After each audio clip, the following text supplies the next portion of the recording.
성도들하고 서로 인사하겠습니다. 우리는 행복한 예배자입니다. 우리는 경건한 예배자입니다. 우리는 행복한 예배자입니다. 우리는 경건한 예배자입니다. 어떤 철학자가 이런 이야기를 한 적이 있습니다. 옛날 시골에 늑대가 많았던 시절입니다. 어떤 할아버지가 장터에 갔다가 돌아오는 길에 손수레에다가 많은 짐을 싣고 그 수레를 끌고 왔습니다. 근데 그 수레 가운데는 뭐 야채도 있고 과일도 있고 뭐 일용품도 있고 또 고기와 생선과 같은 이런 것들도 있었습니다. 이 수레를 끌고 오는데 먼 데서 늑대 한 마리가 이 고기 냄새를 맡고 거리를 두고 으슬렁 따라왔습니다. 할아버지는 이 멀리 따라오는 늑대를 쫓을 수도 없습니다. 쫓을 만한 거리도 아니고 그냥 모양만 보이는 거예요. 그렇다고 또 뭐 빨리 갈 수도 없고 원래 이 수레에 많은 짐을 실었으니까. 그래서 이렇게 수레를 끌고 가는데 거기에는 이제 언덕 하나를 지나야 됩니다. 고개 같은 이런 언덕을 하나 지나야 되는데 이 수레를 끌고 언덕을 올라가기 시작했습니다. 언덕이 조금 높기도 하지만은 원래 이 수레에 물건이 많고 짐이 많아서 아주 할아버지는 힘을 다하여 이를 악물고 땀을 빠질빠질 흘리면서 그 수레를 끌고 올라가는 거예요. 그 올라가는 한 중간쯤 거의 다 올라갔을 때에 저 멀리 있던 늑대가 막 빨리 달려오는 거예요. 막 달려와 가지고는 차에 있는 그 고기 덩어리를 물고 가버리는 거예요. 할아버지는 지금 이 상태에서 이 수레를 놓으면 수레가 쫙 미끄러서 내려갈 것이요. 그래서 그냥 어쩔 수가 없이 이 늑대가 고기를 물어가는 걸 보고만 있으면서 마지막 힘을 다해서 언덕에 올라왔습니다. 언덕에 올라온다 하면 이미 늑대는 어디론지 사라져버리고 말았습니다. 철학자가 이런 이야기를 하는 이유가 있습니다.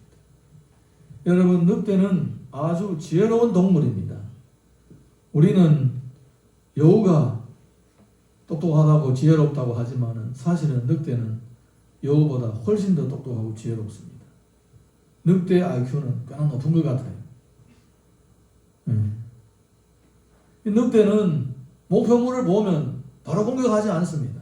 가만히 먼 데서 노리고만 있는 거예요. 그리고 있다가 내가 공격을 해도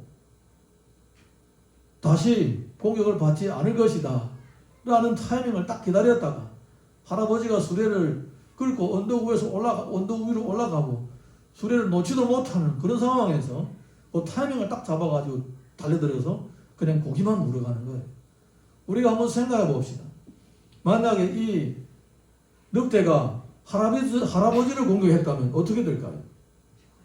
할아버지는 수레를 목숨이 중요하니까 수레를 그냥 버리고 이 늑대와 싸웠겠죠. 뭐 몽둥이 같은 칼 같은 거 가지고 싸웠겠죠. 그런데 무리한 공격도 하지 않습니다. 딱 고기만 딱 물고 가버리는 거예요. 다음에 할아버지가 고기를 싣고 언덕으로 올라갈 때 또 와서 고기만 물어가려고. 참 어쩔 수가 없이 거기에 올라갈 때마다 당할 수밖에 없는 상황이라는 겁니다. 늑대는 언제 공격하면 성공할 수 있을지 너무나도 잘 알고 있습니다. 오늘 우리 성경의 말씀을 보게 되면 우리 성도들도 이 할아버지처럼 인생의 고개를 넘을 때가 있는 거예요. 그 인생의 어렵고 힘든 그 고비를 넘을 때에 그 타이밍이 바로 사탄의 공격하기에 가장 좋은 타이밍이라는 겁니다. 이럴 때 우리가 정신을 차리지 않고 있다면 그 공격에 노출이 돼가지고 당할 수밖에 없는 거예요. 성경을 보게 되면 이거는 개인이 아니라 한 나라가 가장 연약할 때에 가장 힘든 상황에 처해 있을 때에 이 사탄의 속임수에 넘어가서 사탄의 공격을 통하여서 이 패배의 쓴맛을 보게 되는 그런 내용을 기록하고 있습니다. 자, 우리 사무엘상 4장 1절에서 2절의 말씀 같이 읽어보겠습니다. 시작. 사무엘의 말이 온 이스라엘에 전파되니라. 이스라엘은 나가서 블레셋 사람들과 싸우려고 에베네셀 곁에 진치고 블레셋 사람들은 아벡에 진쳤더니 블레셋 사람들이 이스라엘에 대하여 전열을 벌이니라. 그 둘이 싸우다가 이스라엘이 블레셋 사람들 앞에서 패하여 그들에게 전쟁에서 죽임을 당한 군사가 4,000명 가량이라. 우리는 이 두 구절의 말씀을 읽어보면서 이스라엘이 블레셋과 싸워서 전투에 패배한 모습을 보게 됩니다. 엘리 선지자 전에 삼손이라는 사사가 있어서 이 사사가 사나이 한 몸으로 이스라엘을 20년 동안 지켜냈습니다. 그 삼손이 죽은 후에 엘리가 사사의 직분을 이어서 나라를 다스리고 있었습니다. 그런데 이 타이밍에는 이미 엘리는 40년 동안이나 사사 노릇을 했고, 그리고 나이도 많고 눈도 잘 안 보이고, 거기에다가 엘리의 두 아들 홈리와 비느하스는 백성들에게 굉장히 버림을 받은 그런 사람들이었습니다. 거기에다가 새로운 지도자로 세워질 이 사무엘은 아직 어리고 성장하고 있는 과정이었습니다. 이런 원래 사사가 이미 나이가 들어서 사역을 마무리할 때가 되고, 그리고 새로운 사사가 누가 될지도 아직까지 확실하지는 않는 이때에 사실은 이 한 나라에 있어서는 가장 어렵고 힘든 고비인 것입니다. 한 시대가 끝나고 다른 시대가 이어지는 이 고비가 바로 가장 힘든 고비입니다. 가정도 마찬가지입니다. 부모의 세대가 이제는 나이가 많아서 더 이상 힘든 일을 못하고, 그런데 만약에 다음의 가족을 이끌어 가야 할 이 형제들 중에서 누군가가 뚜렷하게 나타나지 않으면 그 가문은 굉장히 힘들어진 가문이 될 수가 있는 거예요. 예. 누군가 자녀들 중에서 누군가 정말로 특별하게 똑똑하고 온 가문을 이끌어갈 수 있는 리더십이라든가 능력이 생기면 감사한데, 그런데 많은 경우는 자녀들이 아주 허겁지겁하게 되고 가족들 전체를 이끌어갈 그럴 인물이 안 나온다면 그 가문은 아마 굉장히 큰 어려운 고비를 맺게 되고, 결국 나중에는 형제 자매들이 다 뿔뿔이 흩어져서 더 이상 가문을 이루지 못하고 다 모래처럼 흩어져 사는 그런 모습들을 보게 되는 거예요. 교회도 마찬가지입니다. 교회도 리더십이, 한 시대 리더십이 이미 끝나 저물어가고, 그런데 새로운 리더십이 세워지지 않는다. 그러면 그 교회도 굉장히 큰 어려움을 겪게 되는 것입니다. 지금 많은 교회들 보게 되면 후계자가 제대로 세워지지 않아서 문제인 거예요. 뭐 대형 교회들은 갈 사람이 많아서 좋지만은 뭐 교회가 10명, 20명, 20명 되는 경우에 목사님들이 벌써 60, 70이 됐어요. 퇴임할 때가 됐어요. 그런데 개척 교회 누가 가려고 합니까? 누가 고생하려고 합니까? 다 안 가려고 하는 거예요. 새로운 리더십이 세워지지 않아요. 그러면 그 교회는 굉장히 어려움을 겪게 되는 것입니다. 여러분의 목회자는 아직 젊어서 다행이죠. 리더십이 바뀔 때가 아니니까. 저는 그런 교회들을 많이 봤습니다. 연세가 많으신 할아버지가 사역을 하게 되는데 교회를 이어갈 사람이 없어요. 그래서 그냥 옆에 있는 교회하고 이렇게 상의를 해서, 협의를 해서 합쳐버리는 거예요. 한 교회가 되는 거예요. 그리고 또 안 되면 또 합치고, 몇 개 교회가 막 합쳐서 이렇게 하나 교회로 되는 이런 것들이 자주 나타나고 있더라고요. 이 이스라엘이 바로 그런 상황입니다. 엘리는 그래도 평안했습니다. 엘리가 사사할 때는 40년 동안 나라가 평안했습니다. 그래서 엘리의 아들들이 망나니 짓거리를 해도 백성들은 여전히 엘리를 존경하는 거예요. 여전히. 왜냐? 40년 동안 평안하게 살았으니까. 뭐 엘리의 리더십이 훌륭해서라기보다도 물론 그것도 있겠지만 사실은 삼손이 앞에서 너무나도 잘 닦아놨기 때문에 블레셋 사람들이 겁이 많아가지고 삼손 저 한 놈이 뭐 이스라엘 20년 동안 지켜냈는데 저런 사람 몇 사람이었으면 우리 감당하지 못하겠다 이런 생각을 했는지 몰라도 엘리가 삼손의 뒤를 이은 다음에 40년 동안은 그다지 싸움이 없었고 전쟁이 없었고 나름대로 평안했던 것입니다. 그런데 그 한 시대의 리더십이 없어지고 이제 새로운 사람이 나타나는 이런 연약한 이런 순간에 이 블레셋이 딱 타이밍을 보고 공격을 하는 겁니다. 여러분 개인의 삶 가운데도 이런 일들이 있을 거예요. 예. 중국 사람들이 하는 말 중에서 후어부단생이라는 말이 있어요. 후어부단생. 무슨 이런 나쁜 일들이 하나만 다 생기는 것이 아니라 무슨 나쁜 일들이 생기면 꼭 몇 가지가 같이 터지게 되는 거예요. 왜 그럴까? 사탄이 하나님을 믿는 성도들을 공격할 때에 가장 연약할 때 공격하는 것입니다. 여러분 지금 인생에 평탄한 길을 걷고 있습니까? 아니면 인생 어떤 고비를 걷고 있습니까? 한 타임이 끝나고 한 주기가 끝나고 새로운 주기를 맞이하면서 적응하고 있는 과정에 있습니까? 그러면 마치 언덕을 올라가고 있는 할아버지와 똑같다라는 거예요. 예. 여러분은 이미 오랫동안 여러분을 노리고 있는 사탄은 그때 딱 접근해서 여러분들 넘어뜨리려고 할 거예요. 이럴 때 만약에 정신을 차리지 못하고 있다면 패가망신할 수도 있는 것입니다. 사랑하는 성도 여러분, 자신의 처한 그 상황을 잘 파악하시고 지혜롭게 대처하여서 승리할 수 있기를 주님의 이름으로 축원합니다. 자, 우리 이어서 3절에서 4절 보겠습니다. 이 패배한 백성들이 어떻게 하느냐 읽어봅니다. 시작. 백성이 진영으로 돌아오매 이스라엘 장로들이 이르되 여호와께서 어찌하여 우리에게 오늘 블레셋 사람들 앞에 패하게 하셨는고 여호와의 언약궤를 실로에서 우리에게로 가져다가 우리 중에 있게 하여 그것으로 우리 원수들의 손에서 구원하게 하자 하니 이 백성이 실로에 사람을 보내어 그룹 사이에 계신 만군의 여호와의 언약궤를 거기서 가져왔고 엘리의 두 아들 홈니와 비느하스는 하나님의 언약궤와 함께 거기에 있더라. 패배한 이스라엘 장로들은 언약궤를 전쟁터에 가져옵니다.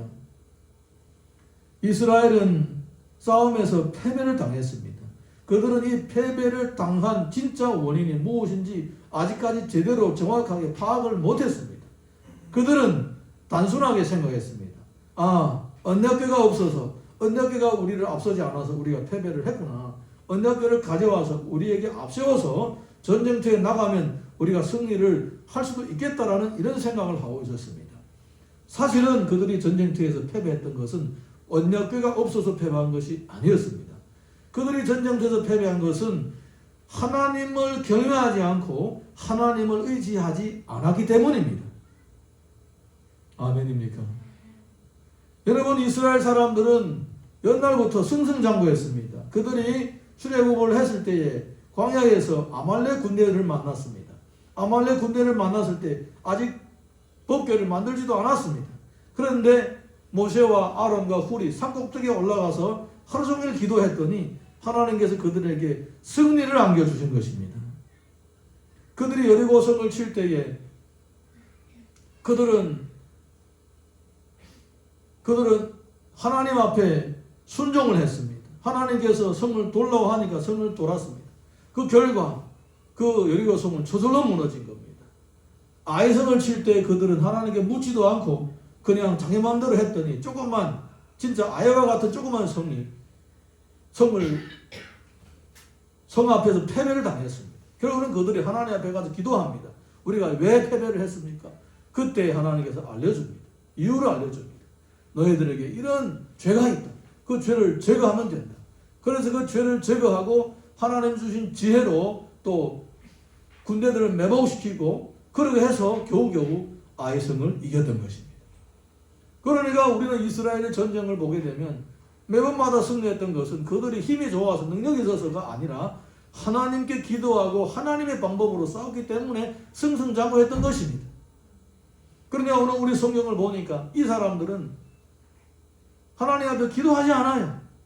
그냥 우리가 어떻게 하면 승리를 할 수 있을까 머리만 굴리고 있지 무릎을 꿇지는 않는 거예요. 여러분, 성도들이 인생에서 패배하는 가장 큰 원인은 머리만 굴리고 무릎을 꿇지 않기 때문입니다. 기도의 자리로 나아가지 않으니까 머리만 굴리고 있으니까 일이 되는 것 같아도 안 되고 되는 것 같아도 안 되는 것입니다. 성도는 무릎으로 살아야 됩니다. 아멘입니까? 예. 기도하지 않고 하는 모든 것은 전부 다 인간적으로 마지막에 부작용이 생기게 되고 좋지 않은 일매가 맺게 되는 것입니다. 이 사람들이 또 앉아가지고 기도하지 않고 머리를 굴리고 있는 거예요. 가서 법궤를 가져오면 우리가 이길 수가 있다. 이렇게 생각을 하는 거예요. 이건 뭡니까? 이거는 전형적으로 영적으로 잡는 사람이에요. 영적으로 잡는 사람. 영적으로 잡는 사람이 특징이 바로 머리만 굴린다는 거예요. 하나님 앞에 가지 않는다는 거예요. 기도하지 않는다는 거예요. 다 인간적인 생각으로 하는 거예요.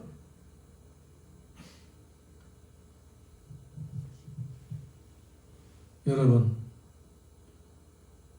지금 여러분이 만약에 무슨 일이 당했을 때에 하나님을 찾지 않고 기도하지 않고 다른 사람이 어떻게 했더라, 이런 상황에 내가 예전에는 어떻게 했더라, 이런 생각을 하고 있다면 그것은 여러분이 이미 지금 잠들고 있는 상태예요. 영적으로 지금 졸고 있는 상태라는 거예요. 깨어 기도하시기 바랍니다. 그래야 하나님께서 하나님의 방법을 알려주시고 하나님의 방법으로 승리하게 하시는 것입니다. 예수님은 가르치실 때에 구하고 찾고 두드리라고 했습니다. 기억나십니까? 마태복음 7장 7절에서 8절 어떻게 말씀하고 있습니까? 구하라 그래 하면 주실 것이요. 그리고 또 뭡니까? 찾으라 그래 하면 찾을 것이다. 세 번째는 뭡니까? 두드리라 그래 하면 열릴 것이라고 하는 것입니다. 여러분, 이것은요 영적인 지혜가 숨어있는 성경 구절입니다. 우리가 어떤 일을 겪었을 때 가장 먼저 해야 될 것은 뭡니까? 구하라는 거예요. 구하라는 거예요. 구하라는 거예요. 명심하시기 바랍니다. 구한 다음에 뭐 해야 됩니까? 그 다음에 찾는 거예요. 찾는 다음에는 뭐 합니까? 그 다음에 두드리라는 겁니다. 여러분, 이 순서를 보게 되면요 신기하게도 성경에서 나오는 이 성공적인 인물들하고는 딱 맞아 떨어지는 겁니다. 하나님께 구하면 하나님께서 승리의 확신을 주시는 겁니다. 그 다음에 뭐 합니까? 먼저 기도하고 그 다음에 기도응답 받은 다음에 확신이 있은 다음에 그 다음에 이 문제를 해결해 나가야 할 방법을 찾는 거예요. 그 다음에 머리를 굴려야 되는 거예요. 그 다음에 마지막 뭐 합니까? 사람을 찾아라는 겁니다. 사람의 두드려라는 겁니다. 마지막에 사람을 찾아라는 거예요. 여러분, 이 영적인 순서를 반드시 기억하시기 바랍니다. 성경에서 그냥 나오는 말씀이 아닙니다. 여러분 다 외우고 계시기 때문에 제가 일부러 안 띄웠지만 주님이 그 말씀하신 것은 이유가 있습니다. 먼저 기도해라는 겁니다. 기도하고 응답 받은 다음에 그 다음에 머리를 굴리라는 거예요. 머리부터 굴리지 말고 사람부터 찾아다니지 말고 남의 문부터 먼저 두드리지 말고 먼저 하나님 앞에 기도하셔야 됩니다. 다니엘을 보십시오. 문제가 생겼을 때에 먼저 기도했습니다. 그 다음에는 그 방법을 구하고 사람을 찾아왔습니다. 마지막에. 여러분 2021년도 항상 깨어있기를 주님의 이름으로 축복합니다. 우리 5절에서 8절 말씀 읽어보겠습니다. 시작.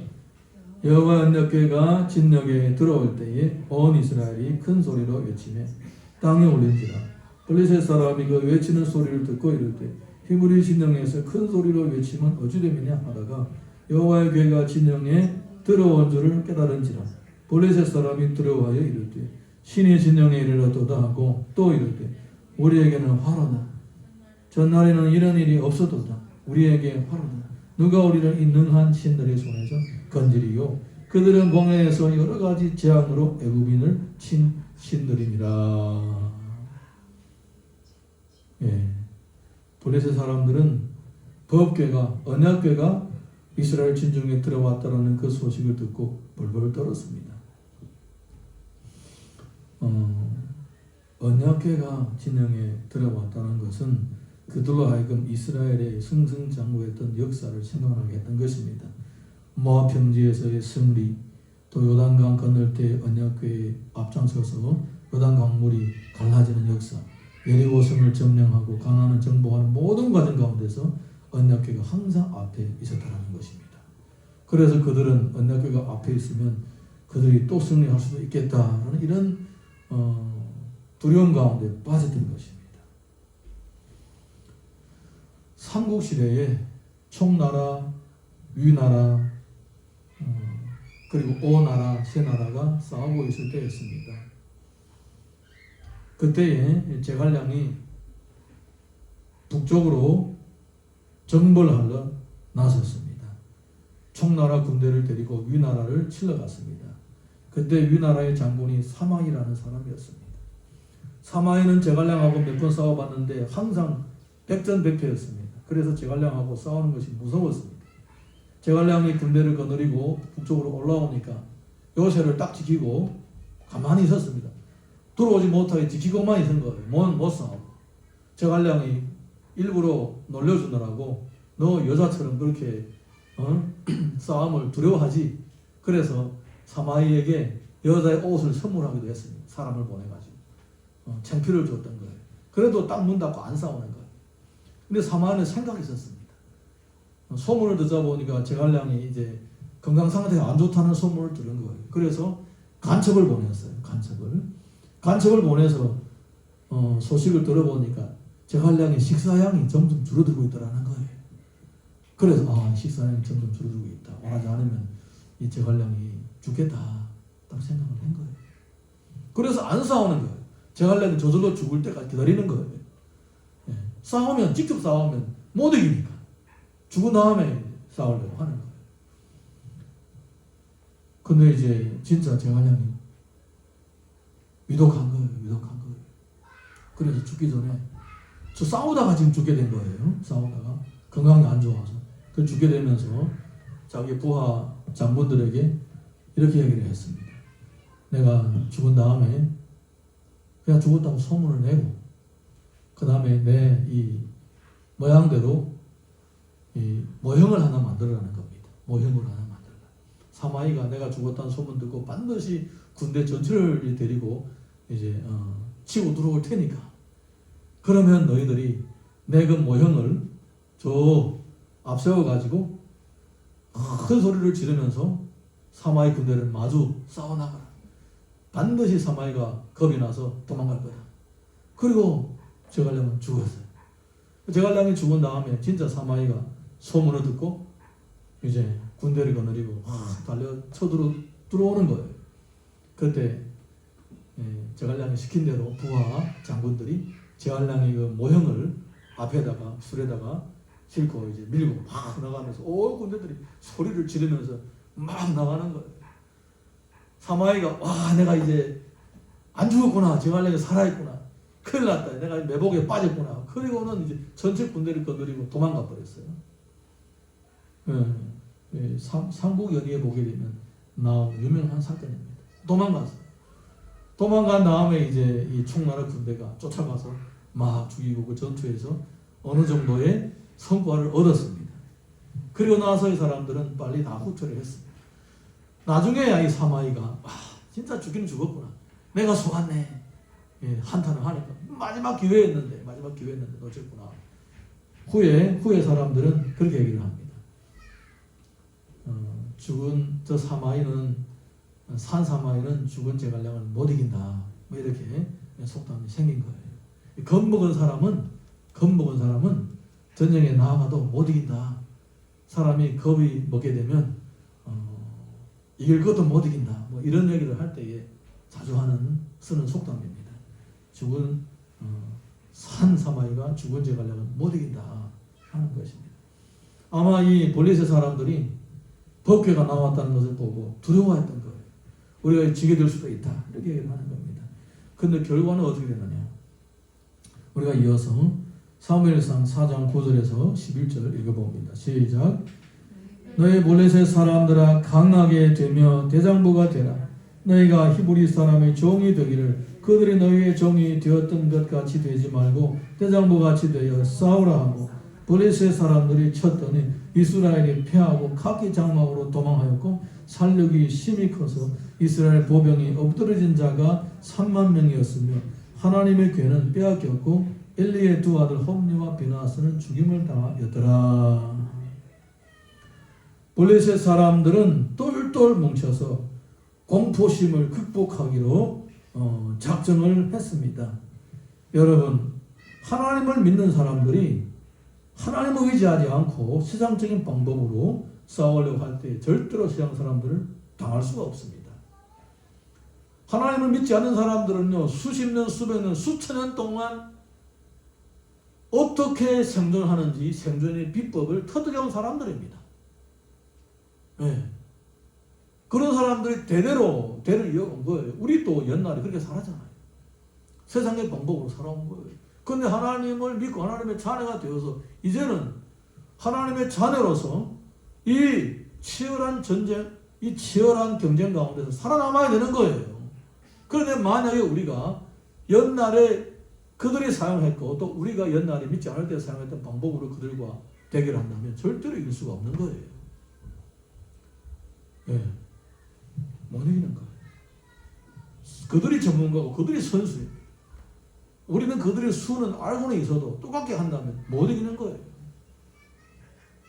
패배를 하잖아요. 패배를 하잖아요. 인간적인 방법으로 하니까 패배를 하는 거예요. 하나님의 자녀들은 하나님의 방법으로 싸워야 되는 거예요. 그러면 아무나 하나님의 방법을 알 수 있게 되느냐? 아닙니다. 기도하는 사람에게 하나님께서 방법을 알려주시는 거예요. 할렐루야. 그래서 이제 이스라엘 사람들은 다시 한번 패배의 순간을 맛보게 되는 것입니다. 이번에는 그냥 패배가 아니라 법궤까지도, 언약궤까지도 빼앗겼고 그 홈리와 비나스도 전쟁에서 전사당하고 말았습니다. 그들에게 승리를 갖다 줄 것이다 라고 생각했던 그 언약궤와 제사장들은 다 없어져 버리고 그들에게 남은 것은 시체들 뿐이었다라는 거예요. 죽은 시체가 산더미를 이루어버립니다. 그러니까 그동안에 그들이 믿어왔고 생각했던 이 모든 것들은 다 진짜가 아니고 가짜라는 겁니다. 헛된 것을 믿었다라는 거예요.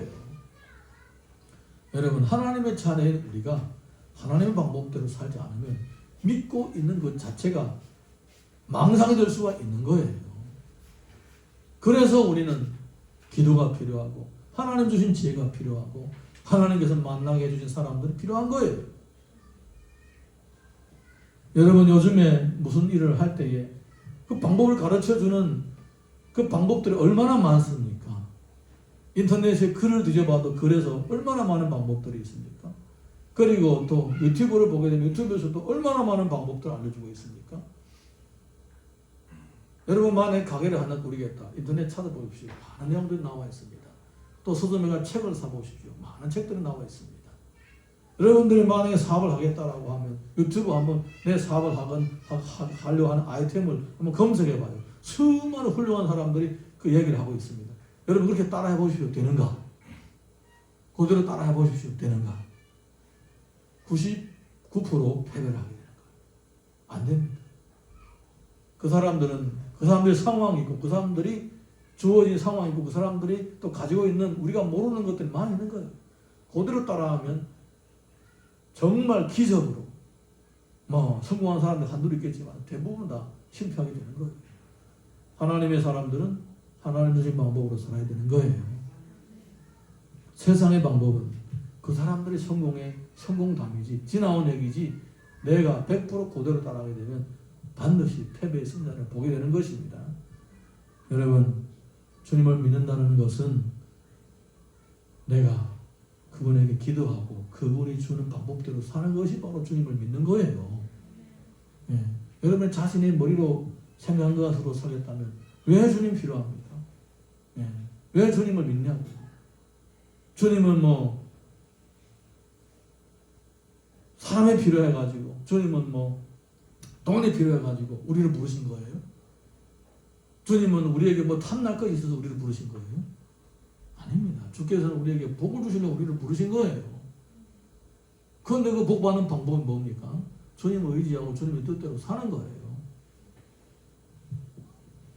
만약에 내 생각을 앞세우고 내가 머리를 굴리고 사람을 찾아다니고 그리고 여러분 인생을 살아가려고 한다면 여러분 이미 성도로서의 그 거룩을 잃어버리게 된 거예요. 그 결과는 불보듯 뻔한 거예요.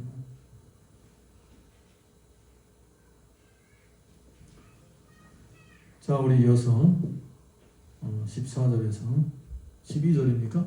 12절에서 13절 12절에서 쭉 읽어보겠습니다. 18절까지 읽어보겠습니다. 시작. 당일에 어떤 베냐민 사람이 진영에서 달려나와 자기의 옷을 찢고 자기의 머리에 티끌을 덮어쓰고 실로에 이르니라.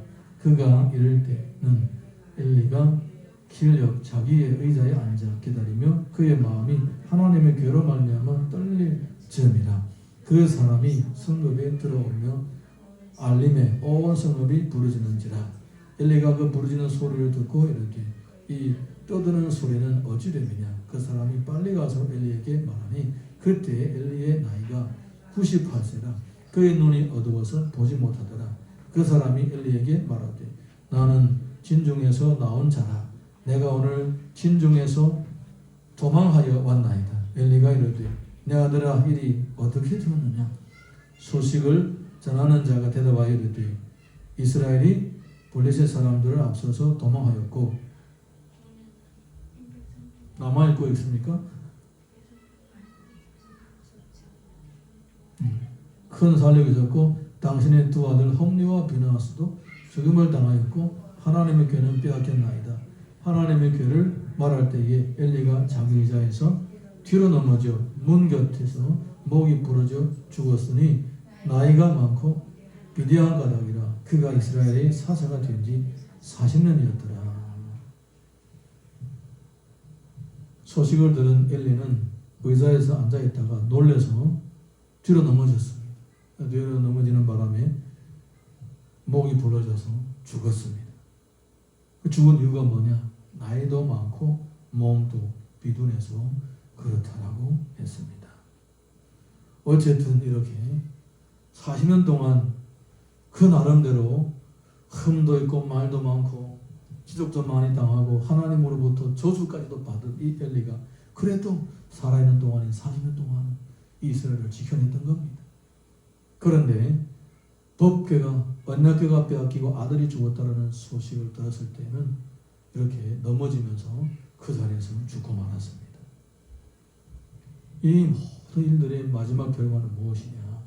엘리도 그렇고 장로들도 그렇고 군사들도 그렇고 이렇게 생사의 갈림길에 처해 있었을 때에 하나님을 찾지 않고 인간적인 방법으로 문제를 해결해 나가려고 했기 때문이라는 겁니다.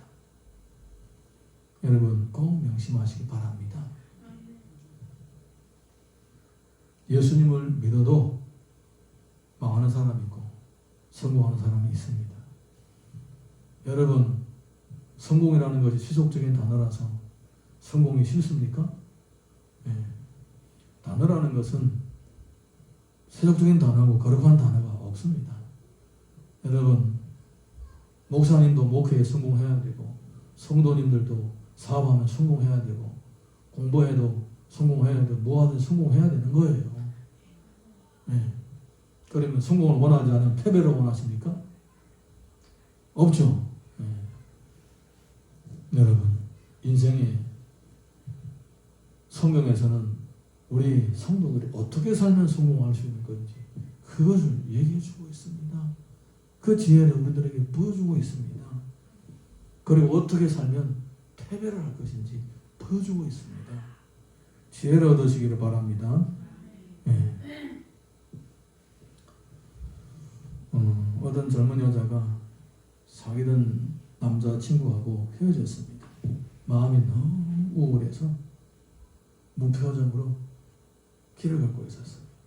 그러다가 이제 횡단보도 앞에 왔는데 횡단보도를 그냥 이 신호도 보지도 않고 막 건너가는 거예요. 발을 딱 들어놓자마자 여기서 온 택시가 쏘살같이 오다가 그냥 삑 하고 브레이크를 밟았습니다. 그리고는 택시 기사가 머리를 내밀고 소리를 질렀습니다. 야, 이 미친 아가씨야. 죽으려고 환장했나? 그게 난 거예요. 아가씨가 이렇게 쳐다보니 아가씨도 소리 질렀어요. 그런 줄 알면서 왜 브레이크를 밟았어요?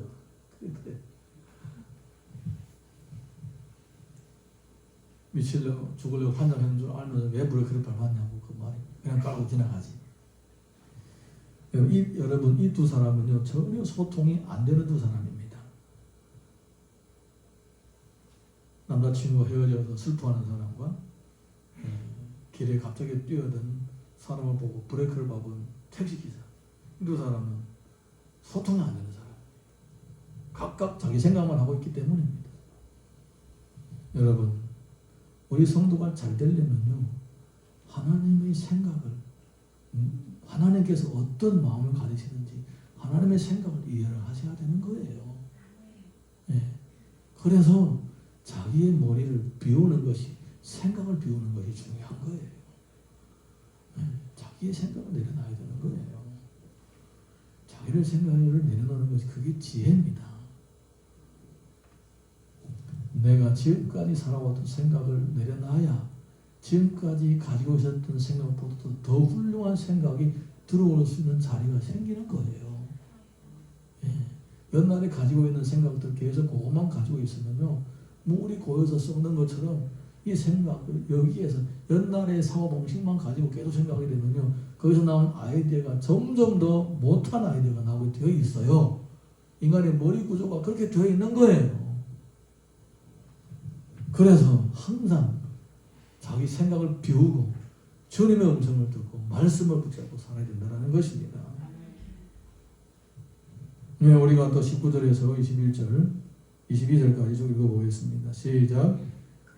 그의 며느리인 비나하스의 아내가 임신하여 해산 때가 가까웠더니 하나님의 괴를 빼앗긴 것과 그의 시아버지와 남편이 죽은 소식을 듣고 갑자기 아파서 몸을 고프려 해산하고 죽어갈 때에 곁에 서 있던 여인들이 그에게 이렇게 두려워하지 말라. 내가 아들을 낳았다 하되 그가 대답하지도 아니하며 관념하지도 아니하고 이르기를 이 영광이 이스라엘에서 떠났다 하고 아이 이름을 이가봇이라 하였으니 하나님의 괴가 빼앗겼고 그의 시아버지와 남편이 죽기 때문이며 또 이르기를 하나님의 괴를 빼앗겼으므로 영광이 이스라엘에서 떠났다 하였더라.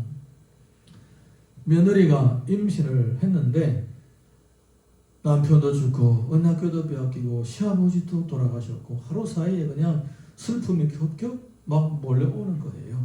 그래서 갑자기 몸이 아파서 배가 아파서 아이를 출산을 했는데 난산을 했습니다. 출산하다가 죽게 된 거예요. 옆에 있는 여인들이 괜찮다, 소망이 있다, 아들 낳았다 그랬더니 관심도 하지 않으면서 하나님의 영광이 이스라엘에서 떠났다 이렇게 얘기를 하는 거예요. 여러분 우리가 성경을 자세히 보게 되면요 하나님의 영광이 이스라엘에게서 떠난 것이 아니었습니다. 하나님의 영광은 단지 엘리의 가문에서 떠났을 뿐입니다.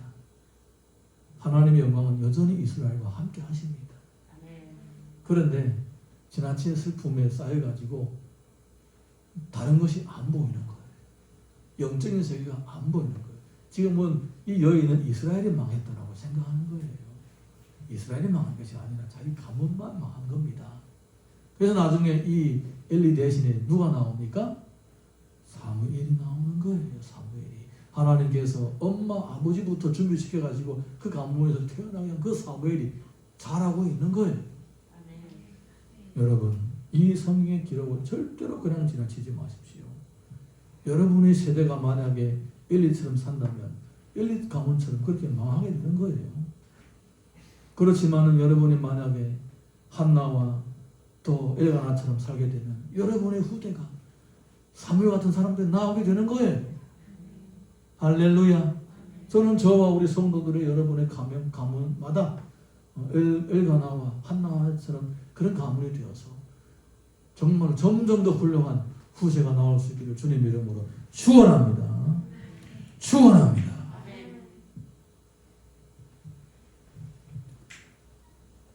제가 중학교를 기숙사 생활하면서 다녔습니다. 감옥사에서 목동까지 가는 중간에 벌리라는 곳이 있습니다. 벌리라는 곳이 있는데 철로 나름대로 철로 요충지입니다. 이 칠대하에서 나오는 석탄이 벌리에 와가지고 이 화물차를 통해가지고 다른 데로 이렇게 가게 되는 그런 운수 요충지라고 할 수가 있습니다. 저희 외삼촌이 철도 화물차 집배 관리사였습니다. 화물을 어떤 차에다가 어디서 보냈는지 이런 것들 관리하는 관리사였습니다. 나름대로 꽤나 중요한 그런 직책이었더라고요. 제가 이제 그래서 나중에 중학교를 다닐 때에 외삼촌이 살고 있는 거기에 가서 그 철로 중학교라고 있습니다. 철로 자녀들만 다니는 중학교. 거기에 입학을 해서 거기서 중학교 생활을 했습니다. 그런데 이제 산에서 사는 사람은 사냥을 하게 되고 바닷가에서 사는 사람은 낚시를 하게 되는 것처럼 나름대로 철도에서 사는 사람들도 철도에서 사는 법, 철도 가까이 있는 사람들, 철도 가까이 있는 사는 법들이 있더라고요. 참 어른들도 그렇고 아이들도 그래요. 어른들도 아이들도 그래요. 제가 그 중학교 2학년 때인데 어떤 친구가 나하고 친한 친구도 아닌데 갑자기 저를 가까이 하는 거예요. 그 집은 그 철도 옆에서 그 매점을 하는 집이었습니다. 근데 얘가 거의 매일마다 매점에서 간식을 가져와 가지고 나한테 주면서 먹으라고 하는 거예요. 갑자기 그렇게 하는 거예요. 그래서 나는 아무런 생각 없이 주면 그냥 아이 때니까 순수하니까 받아 먹고 그냥 그랬습니다. 그리고 이제 뭐 학교 올 때도 갈 때도 같이 가자고 그러는 거예요. 그래서 뭐 같은 길이니까 또 같이 갔죠. 같이 쭉 다녔습니다. 한 달 동안 주는 간식도 얻어먹고 뭐 또 친구로서 또 학교 갈 때 올 때 같이 다녔습니다. 한 달 동안 다녔는데 어느 날에 나보고 이런 제안을 하는 거예요. 야, 우리 누나가 다음 학기에는 이제 중학교 끝나고 고등학교 가는데 기숙사에 생활하는데 이불이 없다. 이불이 없는데 내가 선물을 해주고 싶어. 그런데 나는 지금 이불을 살 만한 돈이 없고 뭐 중학교 2학년 학생이 무슨 이불 살 돈이 있겠어요. 그래서 근데 이제 내가 보니까 이 철도 직원들이 살고 있는 그 기숙사를 보니까 기숙사 안에 이불들이 참 많더라. 내가 그 이불 하나 훔쳐서 우리 누나한테 선물을 주려고 했다. 네가 날 좀 도와줄래? 그럼 어떻게 도와주면 돼? 그랬더니 얘가 뭐라 하냐면 그 철도 기숙사를 보니까 밤 12시쯤에 자던 직원들이 깨나서 일하러 나가고 그 교대하러 나가고 그리고 그 직원들이 일이 끝난 직원들이 다시 돌아와서 그 기숙사에 그 기숙사에 들어가게 됐는데 그 타이밍 한 10분 동안 비어있는 타이밍이 있어. 그러니까 그때 내가 유리창 깨고 들어가서 이불을 가져올 테니까 너는 그냥 바깥에서 막만 봐주라. 그러는 거예요. 그래. 그동안에 한 달 동안 간식도 얻어 먹었으니까 뭐 안 하겠다 할 수는 없잖아요. 알았다고 대답을 했어요. 근데 그날에 이제 약속한 날에 밤중에 나 밤잠도 못 자고 12시에 진짜 갔어요. 얘가 나를 기다리고 있더라. 천으로 얼굴로 싸매고 다 기다리고 있는 거예요. 그래서 야, 저 창문을 깨면 소리 나지 않느냐. 걱정하지 말라. 내가 우리 매점에서 반창고 가져왔다. 반창고로 쫙 이렇게 붙여가지고 깨면 소리 안 난다. 절대로 유리 쪽도 안 떨어지고 소리 안 난다. 그러는 거예요. 그래서 나는 알았다. 보고 있었어요. 그 시간이 딱 되고 보니까 그 유리 창으로 들여다 보니까 직원들이 막 주섬주섬 하면서 물건을 챙기고 나가더라고요. 불 끄고. 그러더니 얘가 성금성 가가지고 반창고 바르고 팡 깨고는 그 다음에 애들이니까 어리니까 요만한 창이니까 쑥 들어가더라고요. 들어가가지고 이불짐을 탁 던지고는 또 기부러 나오는 거예요. 그걸 이불짐 가지고 달아와가지고 나보고 야 가자. 그리고 둘이는 밤의 어둠 속에서 사라지고 말았습니다. 뭐 그리고 이제 지나다가 며칠 또 지났어요. 그럼 매일마다 또 같이 나한테 간식도 주고 뭐 이렇게 같이 지냈어요. 그럼 뭐 누나한테 선물을 줬겠지라고 이렇게 생각을 하고 있었는데 며칠 후에 또 나한테 제안을 하는 거예요. 내가 보니까 그 철도에 그 폐기물장에 보니까 그 폐기된 자동차가 하나 있더라. 근데 그 자동차 부품 라디에이터를 뜯어 팔면 라디에이터가 그 구리도 있고 납도 있고 그런 거예요. 그걸 갖다 팔면 돈 좀 된다. 전에는 네가 나한테 나를 도와줬는데 공짜로 나를 도와줬는데 이번에는 내가 팔아가지고 우리 같이 나눠 먹자 이러는 거예요. 나눠 먹자는 거예요. 그래, 너는 아무 걱정하지도 마라. 훔치는 것도 내가 가서 뜯어내고 파는 것도 내가 갖다 팔 테니까 그냥 네가 막만 봐주고 물건을 들 때만 같이 들어주면 된다. 그러는 거예요. 그 알았다라고 대답을 했는데 가만히 생각하면서 머리에 스쳐 지나가는 생각이 있었어요. 저희 어머니 어릴 때부터 늘 했던 말이 있었어요. 사람은 바늘도둑이가 소도둑이 된다. 절대 남의 물건을 훔치면 안 된다. 그렇게 가르쳐 주신 거. 어릴 때부터 5살 때부터 계속 가르쳐 준 거예요. 그리고 이제 한족들은 죄송합니다. 지금은 아니고 그때는 그랬어요. 한족들은 태어날 때 쥐꼬리를 이 눈에다 이렇게 가지고 물건을 훔치게 하는데 너는 절대 남의 물건을 훔치면 안 된다. 요거는 참고로 혹시 상처받지 마십시오. 그냥 그때는 사람들이 그렇게 생각을 했어요. 진짜 그런 사람이 있었어요. 태어나면 쥐꼬리를 눈에다 이렇게 해가지고 쥐처럼 잘 훔치라고 그랬대요. 진짜로 그랬대요.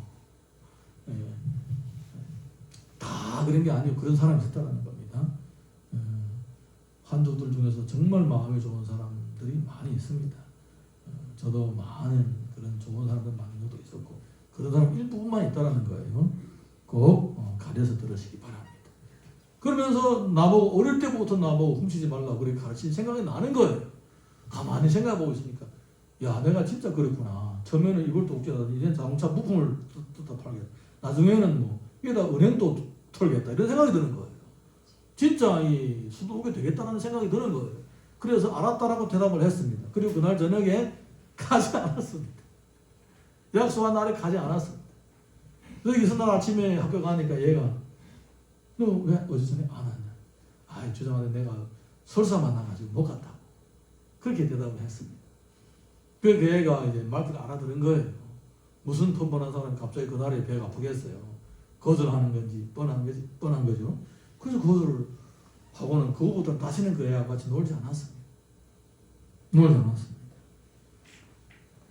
그래서 저는요 그 사건이 가만히 보면서 얘는 진짜 대단한 애다라고 생각이 듭니다.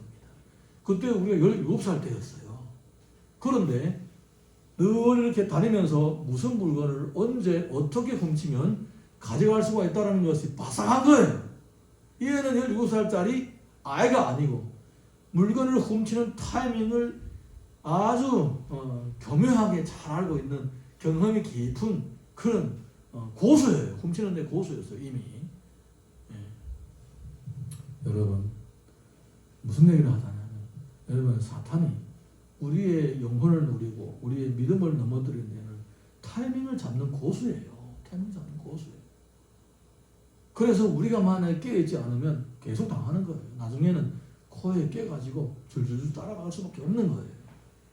여러분 신앙생활 가운데서 항상 우리를 노리고 있는 사탄이 있다는 것을 기억하시길 바랍니다. 언젠가 그 유혹에 빠지게 되면 빠져나올 수가 없는 거예요.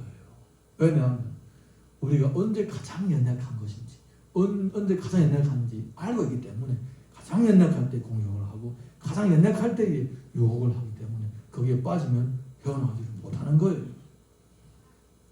그러기 위해서 늘 깨어 기도하는 성도들이 되시기를 주님 이름으로 축원합니다. 우리 이 시간에 다 같이 자리에 일어나셔서 찬양 부르고 또 기도하도록 하겠습니다.